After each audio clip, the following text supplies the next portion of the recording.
Yo, it's Pep Talk UK, it's Frankie B, repping the Pep Talk boys. Now I'm joined by two-time former world champion.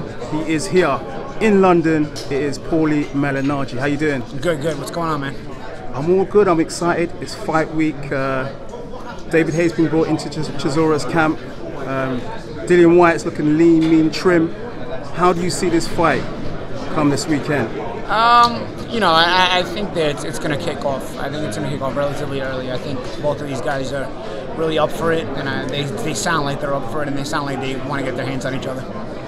So, obviously stateside, the first fight a few years ago. I mean, how was it received out in the States? It wasn't on US TV out in the States the first time around, and then everybody heard that it was such a great fight. So I think now everybody learned their lesson, and Showtime bought the rest of the fight. So they'll definitely get to see this one, and I think they'll enjoy it. Yeah. And really, tactically, you know, as a former world champion yourself, I don't think there was any sort of strategy in the last fight. It was literally, I'll just take your head off, you take my head off. Yeah, and I think I think everybody's going to come with a game plan, but these guys fight with a certain level of machismo and a certain level of you know, manhood to them.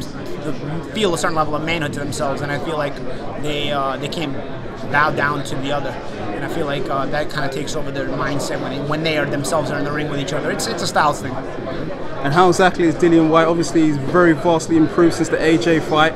I mean, how is he being received out in the States? You know, I think more people could probably know about Dillian. You know, I think he's among the best fighters in the world. In the States, maybe you know, maybe he needs a stateside fight. You know, to kind of get more notoriety. He's been on US TV, but I think, you know, I do think for the fighter that he is, the level of fighter that he is, I think he could probably use more stateside coverage, as could AJ, obviously. And I think Whyte versus Chisora, not underestimating Chisora, because he's a guy who's earned his situation back in this spot with a nice win over Carlos Takam. I think it's a fight where, you know, both guys deserve to be on US TV this Saturday. Is there any danger of this fight sort of disappointing? You know, a lot of times rematches aren't the same as the first. Rematches are always, you know, hard to live up to the first fight, but even if it doesn't live up to exactly the first fight, I think it's a good fight. Finally, Broner, Pacquiao, stateside. Good predictions? Fight. Good fight. We'll see. You know, it's a situation. How are Pacquiao's legs?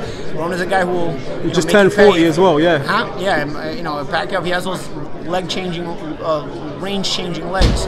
It's difficult for Broner to find range. That's the one flaw that really glares out at you with Adrien Broner. Because if he's able to get in his comfort zone, he's able to get at his punching distance, he comes with very creative shots that it's hard to anticipate, and he starts to really look good.